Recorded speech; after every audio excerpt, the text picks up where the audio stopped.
There's something heating up in Silver Bay today, and it's not the making of taconite, which is a tradition. There's something new and very exciting taking place in Silver Bay on the shores of Lake Superior. I'm Timothy Nolan from the Pollution Control Agency, Prevention and Assistance Division.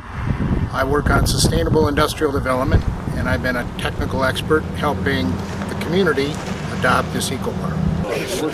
I'm Lana Fralick, City Administrator of Silver Bay, and this project represents a large historic opportunity for us, being that it's very innovative. It's the first that we know of in the world that integrates these three types of production into one type of facility. And the other part that's really unique is the fact that we're partnering with the University of Minnesota Duluth. It's a venture for both of us that is new, and it's something that is diversified from our typical mining town. And so I think there's just a really good opportunity to try to sustain our community's future through using environmentally conscious types of businesses and through economic development. One, you can extract oil from these algae and use them to produce biodiesel.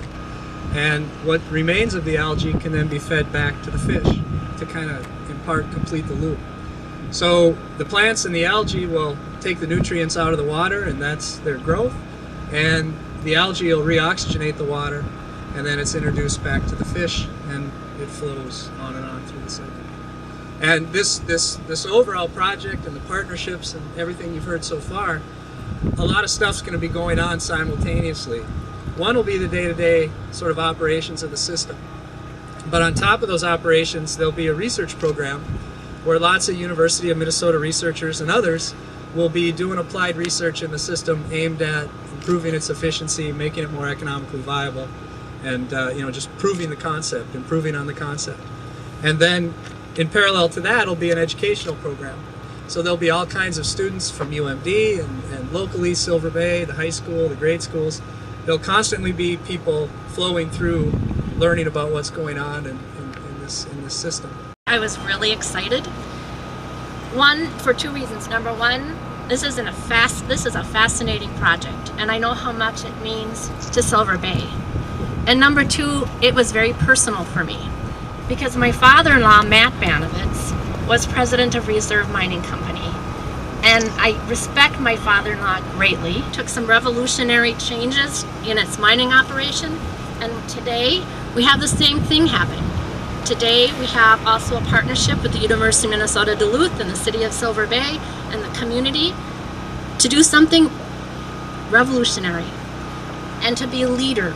We started working with Silver Bay with wind. We were looking at the feasibility of powering this eco-industrial park with wind, and we noticed there was a wastewater treatment facility nearby, and we started thinking about algae, and we thought if we're going to have a greenhouse for algae, we should probably have plants, and then we thought we could use the nutrients from the wastewater treatment plant, and then that kind of engineering-wise and cost-wise didn't pan out, so we thought, God, if we had a source of nutrients, we could do this. Dave thought about fish. We thought, well, there's a good source of nutrients, and it all developed into what it is today. I actually came to the project from Round River Renewables to help design the system with the team, and then basically we went through the whole process. The way the system will work is there's 6 tanks filled with fish, and their wastewater goes through some filtration, some buffering, and then it comes into 4 troughs where we're standing here today. And in those troughs we have plants floating on insulation that will take, the roots will go into the liquids and pull the nutrients up and grow food and herbs, and algae is the final component.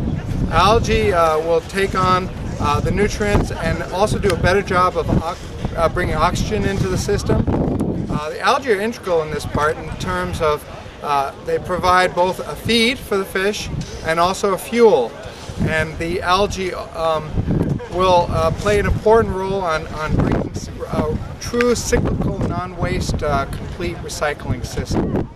All right, we're going to throw it in here. 1, 2, 3.